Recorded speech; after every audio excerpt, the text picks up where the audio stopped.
Let's see how to easily create a transparent text box. From tool panel, select the text tool and click anywhere on your video footage and write your text. Then from essential graphics, you can change your text size just like this. Before that, you have to select all of your text and go ahead and adjust your text size, and you can also change your text font from here. You can also change your text color,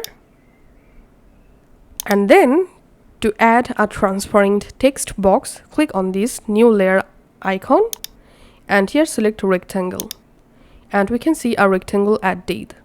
Now drag this rectangle layer and put it under the text layer here just like this. Now from tool panel, select the move tool and you have to reposition the text box just like this. Once you're happy with your text box, select the shape or text box and here you get the opacity. You can now go ahead and easily make the text box transparent. Click on this fill color and you can change your text box fill color. So that's how you can actually make transparent text box. Thanks for watching.